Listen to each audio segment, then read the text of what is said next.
పరిపూర్ణ బోధ 15.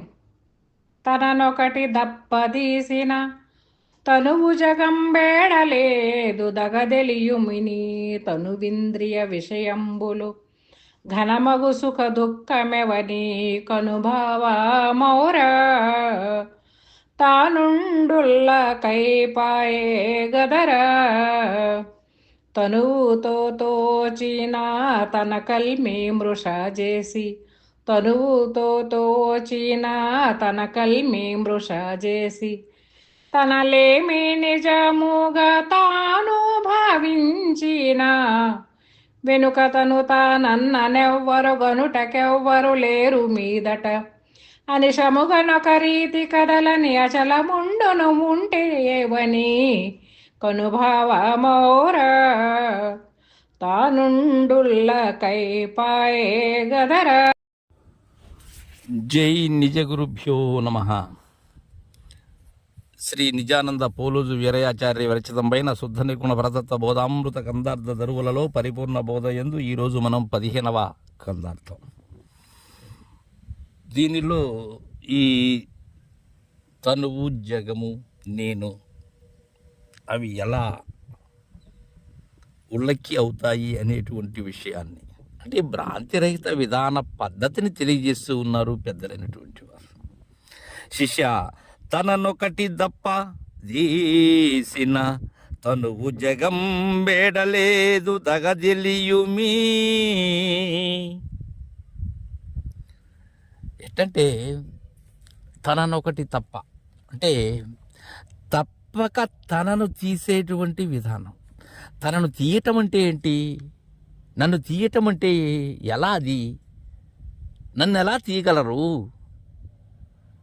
ఏం లేదు, నేను లేనివాడను అని గురుదేవుని యొక్క కరుణతో తెలుసుకోవటమే తను లేకపోవటం. నా నిజంలో నేను లేను, నేను మాయా కల్పితమును, నేను మాయను అనేటువంటి ఎరుక ఏదైతే అవుతూ ఉన్నదో అప్పుడే లేనెరుక. సరే, తీసిన తనువు జగం బేడలేదు. నేను లేకపోతే ఈ తనువు లేదు, జగత్తు లేదు. నాతోనే ఈ సర్వం కూడా. నేనుంటే మేను ఉన్నది, మేనుంటే నేను ఉన్నది. ఈ నేను మేనుతోనే ఏర్పడినటువంటి నేను మేనుకు ప్రతిబింబమైనటువంటి అనాత్మ అయినటువంటి జగము ఉన్నది. నేననే ఆత్మ, తను జగములనేటువంటి అనాత్మ. ఈ ఒకటి ఒకటి విడదీయరా అన్నటువంటివి రెండు ఏకమే కానీ ద్వంద్వముగా గోచరిస్తూ ఉన్నాయి.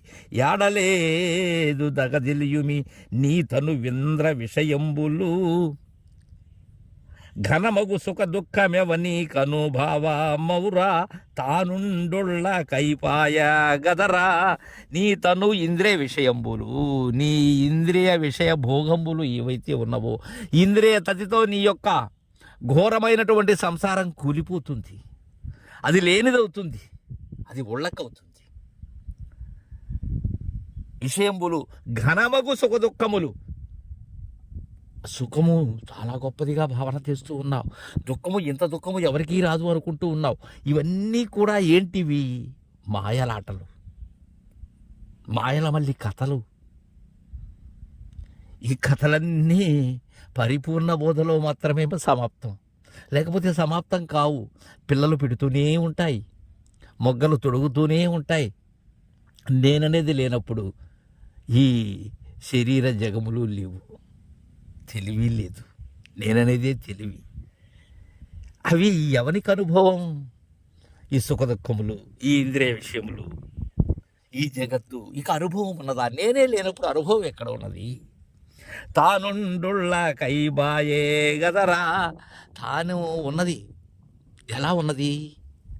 కాలిన నులక చందంగా ఉన్నది.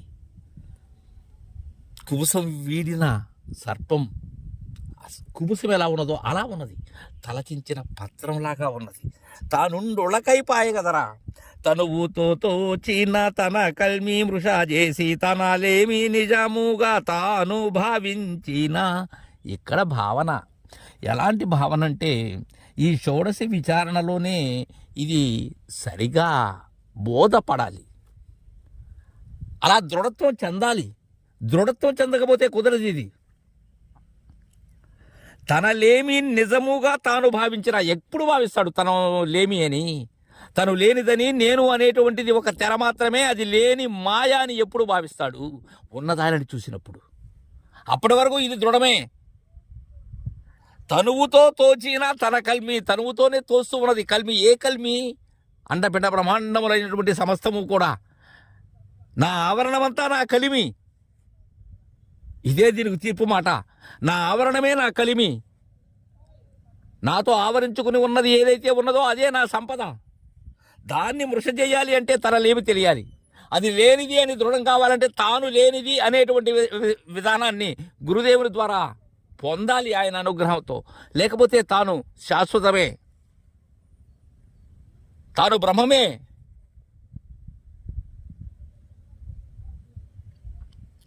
వెనుక తను తానన్ననెవ్వరు గనుటకెవ్వరు లేరు మీదట అనిశమూనొక రీతి కదలని అచలముండును ఉంటే యవనీకరుభావమౌరా. ఇక్కడ ఏంటి తెలియాలంటే, మనం బోధ వరకు గురు శిష్యులు ఈ మాటలు, ఈ బోధలు, ఈ పద్ధతులు ఇవన్నీ ఉన్నాయి. షోడసి విడిపోయిన పిమ్మట, షోడసి లేనిదైన పిమ్మట, షోడసి మరుగు ఎరిగి మరుగులో మరుగు అరిగిపోయిన పిమ్మట ఇంకా ఏమున్నది? ఏమనాలి అంటూ ఉన్నారే కానీ పోలూజు వీరయాచార్యులు అలా శుద్ధని కూడా పరతత్వ బోధామృత గంధార్థాలు రాశారు. ఈ అభయానంద అంటూ ఉన్నారే కానీ ఎప్పటి వరకు అంటారు వీళ్ళు? ఎంతవరకు అంటారు వీళ్ళు? బోధ దృఢీకరణ చెందిన పిమ్మట అనేందుకు మాట ఉన్నదా? అంటే అది అచల బోధ అవుతుందా, పరిపూర్ణ బోధ అవుతుందా? వెనుక తను తానన్న నెవ్వరో కనుటకెవ్వరు లేరు మీదట. ఎప్పుడు తాను భావించిన వెనుక, తను తానన్నది ఎవరో వేరవి. తాను తనువు రెండు ఒకటే. కనుటకెవ్వరు లేరు మీదట. అప్పటి వరకు కనేందుకు ఎరుక ఉన్నది, ఈ తెలివి ఉన్నది, ఈ జ్ఞాతం ఉన్నది. అయితే తెలియవలసినది ఏదైతే గురువు గారి అనుగ్రహంతో గురు కీలును ఎరిగిన పిమ్మట తానెవరో, కన్నదానిలో లేకపోయిన మీదట తానెవరు, తను కన్నది ఇక్కడ ఏమీ లేదు, పరిపూర్ణము లేదు, ఎరుక లేదు. అనిశము నిరంతరము కూడా ఉదయాస్తమానములు ఒక రీతిగా ఉన్న కథలని అచలము ఏదైతే ఉన్నదో అది ఉన్ననే ఉన్నది. అయితే అది ఎవరికి అనుభవం? ఇక్కడ అనుభవం అనే మాట ముళ్ళెక్కి అవుతుంది.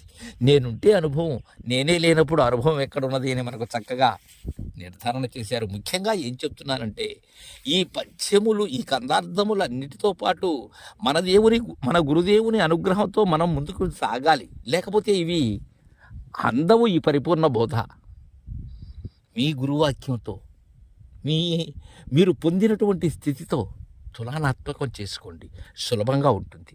జయ గురుదేవ.